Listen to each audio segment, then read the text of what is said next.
โดยสบายดีสบายดีสบายดีสาวโสดหรือว่าน้องคำนางเนาะวันนี้ก็มาหาเพิ่นในรอบหลายเดือนเนาะแม่นหรือว่าเป็นปีเดือนโดยเป็นในปัจจุบันโสดโสดว่าซั่นเนาะทุกคนเลย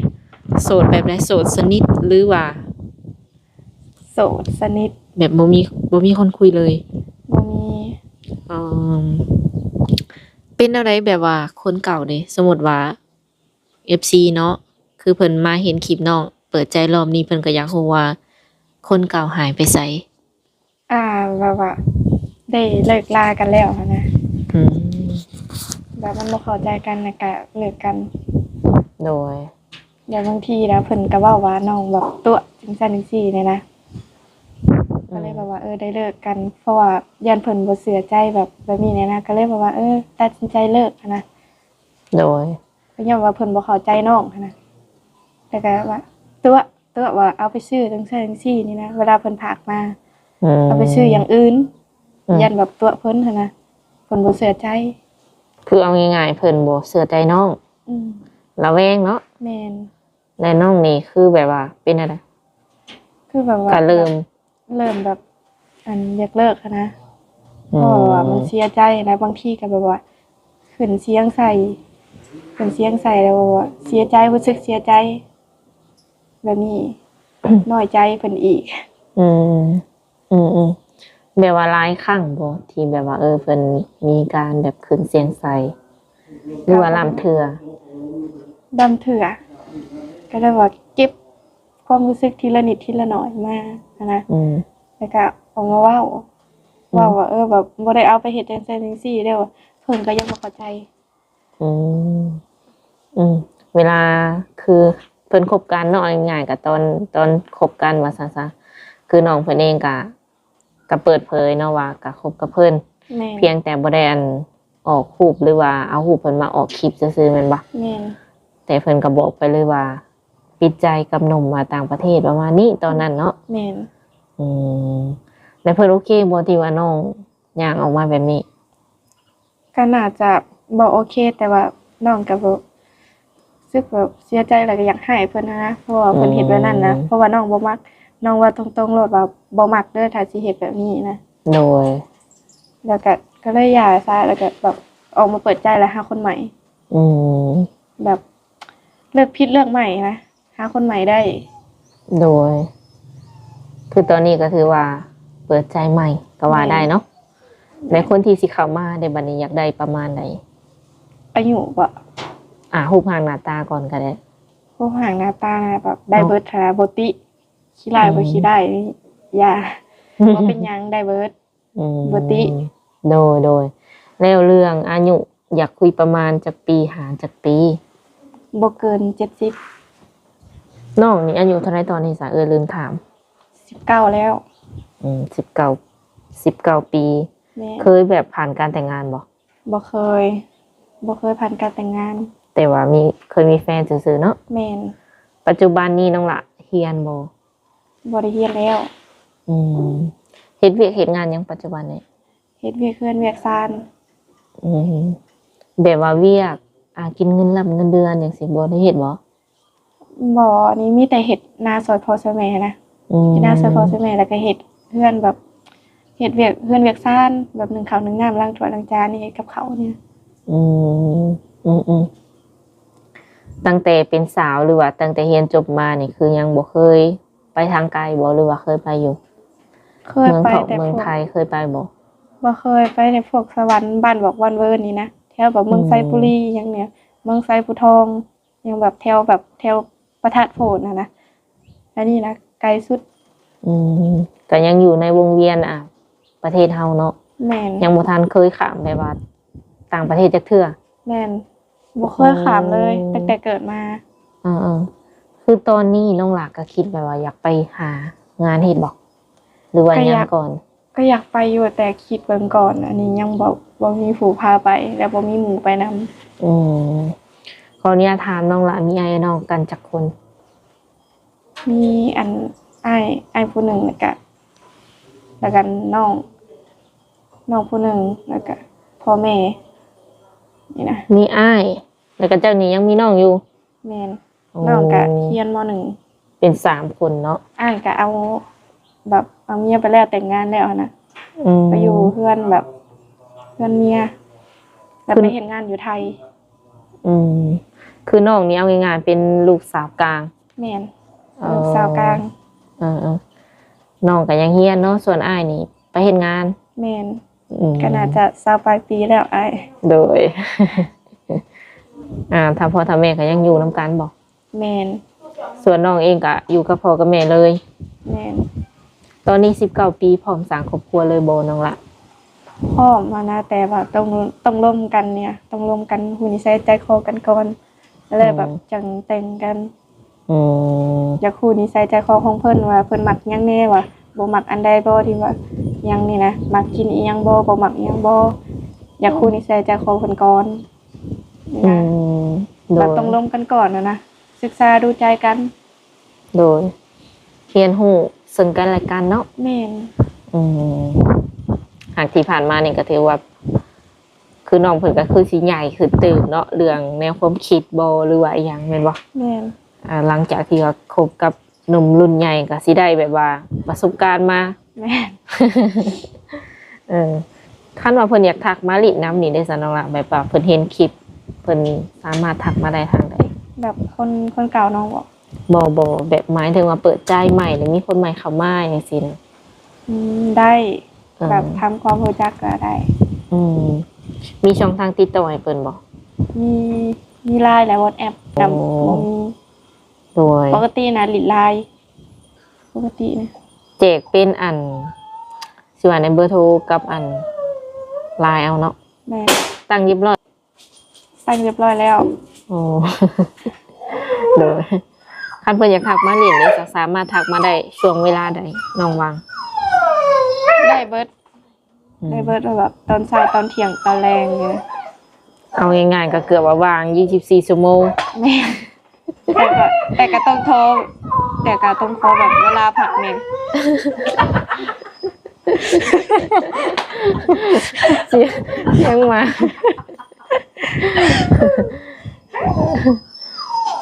มันเห็นแมวอ่ะจิก็คือแบบว่าให้มีเวลาพักในจังหน่อยว่าซั่นๆแม่นขอเวลานอนนี่เด้อ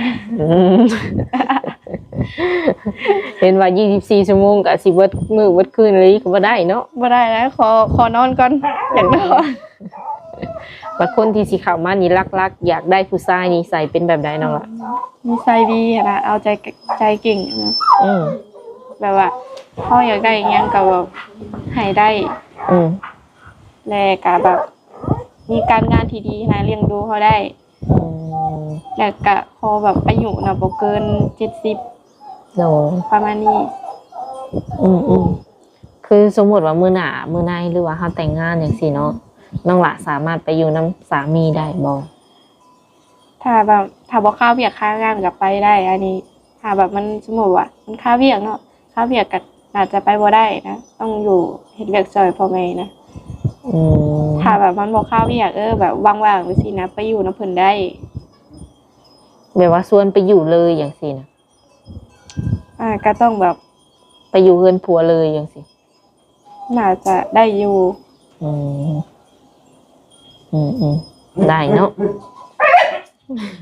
เพิ่นมาแต่งมายังเอานี่คือไปอยู่นำได้ใกล้ๆก็ไปบ่หรือมีกำหนดอีกแบบโอ้โหเป็นฝั่งไทยหรือว่าอยู่ต่างประเทศจังสิไกลน่าจะได้อยู่ทั้งนี้ก็มันมาเยี่ยมมายามเอาเนาะในที่นี่คันว่าเพิ่นอยากมาเล่นน้ำในซะน้องล่ะมาเล่นมาเที่ยวสะดวกอยู่บ่ถ้าแบบว่าแบบต้องทักมาเว้าน้ำน้องก่อนค่ะว่าสิมาเล่นมาเยี่ยมน้องเด้อมาโดยที่ว่าอันน้องบ่ได้ตั้งโตนี่แบบตอนที่ว่ายังค้าเวียกอยู่ก็บ่ได้แบบต้องทักมาแบบว่าขอมาเล่นน้ำได้บ่นี่จังซี่ได้ต้องทักมาบอกน้องก่อนน้องก็จังแบบหาเวลาแบบมาเล่นน้ำเพิ่นนะคือแบบว่าให้มาได้แต่ว่าต้องขออนุญาตหรือว่านัดล่วงหน้าก่อนเนาะแม่น ย่านว่า YouTube พามาแบบเซอร์ไพรส์ก็ได้ บางทีแบบราคาเวียกแน่นะ อืมส่วนตัวแล้วน้องหลาเป็นคนแบบไหนนิสัยใจคอบอกให้ FC ฟังหน่อย นิสัยแบบว่าแบบย่ำใจดีกับใจดีนะแบบย่ำอยากให้กับให้เองนะเป็นคนแบบนี้อะ ย่ำอยาก แบบพาแบบว่าแบบเป็นคนแบบหมักกินค่ะนะ หมักกินหมักไปหลินแต่ไปหลินกลางเวนบ่ไปหลินกลางคืน อ๋อ แบบเป็นคนแบบบางทีก็ว่าไผว่าบ่ถูกใจก็อารมณ์ร้อนแหน่หน่อยนึง อืม เป็นแบบนี้นะปัญญามใจดีกับแบบอ่อนคือแบบว่าเย็นเองอันนี้แต่แบบนี้นะแบบเป็นคนเว้าหน่อย เว้าหน่อยแต่บัดให้ก็ให้ด้นอยู่บ่ให้นี่ น่าจะด้นอยู่ อืม น่าจะด้นแล้วก็แบบยามอยากให้ก็เว้าบ่ได้หลายดอกไม่ใจแบบเงาะเครียดนี่สินะอันถือบักงอนกับบักงอนได้ ปัญญาไพ่ว่าบ่ถูกใจหรือว่าแฟนเจ้าของนี่นะแบบถือบางงอนนะต้องหักไปได้เขียดด้น เครียดนี่แบบว่าบ่ได้ด่าบ่ได้ปล่อยเพียงแต่ว่าสิเงียบบ่ เงียบบางทีกับแบบจมเน่จมแต่ว่าบ่ได้ด่าค่ะนะ อืม แบบเป็นคนบ่มักด่า อืมด่าออกไปเลยนี่บ่เนาะยัง บ่แบบเป็นคนบ่มักด่าแฟนค่ะนะ อืม แบบหรือว่าแบบแฟนที่ว่ามีแฟนหนุ่มทรงวัยนี่บ่มักด่าเพราะว่าเพิ่นก็อายุหลายกว่าเฮาค่ะนะแบบบ่กล้าด่าเพิ่นดอก โดยแลน้องบอกว่ามักไปรีดไปกินนี่เข้ามาไปกินหยังน้องล่ะเหล้าเบียร์นี่บ่ บ่แบบเป็นคนบ่กินเบียร์ค่ะนะ อืม แบบ มักกินหยังมักกินนี่ หมูกระทะ โอ้ พวกสมตำยังเนี่ยนะแบบพวกของมันของทอดยังเลย มักกินแบบนี้ หมักกินลายสดายมันบ่อ้วนเลยอ่ะ อืมเพราะว่าเพิ่นว่ามักกินเนาะมักกินนี่มักกินหยังมักกินเหล้ากินเบียร์บ่หรือว่า ไม่หมักแบบพวกผลไม้อย่างนี้นะพวกผลไม้แบบพวกองุ่น อืม ทับทิมหมักแบบหมักเกี้ยงใช่นะ เอาง่ายๆคือกินแบบได้ตลอดเนาะ แม่นตลอดเลย ก็คืออ้วนอยู่บ่เลย บ่อ้วนน้ำหนักยังสำเก่า ตอนนี้เท่าไหร่น้ำหนัก 48 48ยังซ้ำนี่ พอดีเนาะ แบบเป็นแบบคนมีน้ำมีนวลเนี่ยหน่อยนึง แบบ 48 แม่นเหล้าเบียร์บ่กิน พวกยาท้องยังบ่กินแล้วพวกที่ว่าของบ่ดีน่ะบ่เฮ็ด สูงนี่เท่าไหร่สูง สูงเนี่ยประมาณ160ปลาย โอ้เกือบ70เกือบหุ่นนางแบบเลยเนาะ แบบเวลาแบบอย่างเป็นไซที่ว่ามันเตี้ยๆแล้วมันหมักตำนะเจ็บ อืม มันสิหยังแบบยากแน่ โดยแนวมันเนาะ แน่ สูง60ขั้นว่าผู้บ่าวเตี้ยกว่านี่ก็ส่งสิมักอยู่บ่ในใจ หมักแบบมันเป็นตาแพงดี ถึงว่าเจ้าสิสูงกว่ากะยาบอก แม่นแบบเพิ่นว่าสิเพิ่นสิเตี้ยกับยาหันหน้าแล้วน้องสูงกว่านี่นะแบบมันเบิ่งเป็นจังได๋มันก็เป็นตาแพง อืม แบบเป็นหนุ่มทรงวัยได้แบบ ถ้าเขาเตี้ยกว่านะมันแบบมันเป็นตาแพงหรือว่าสูงกว่าก็ได้ อืม จังแบบ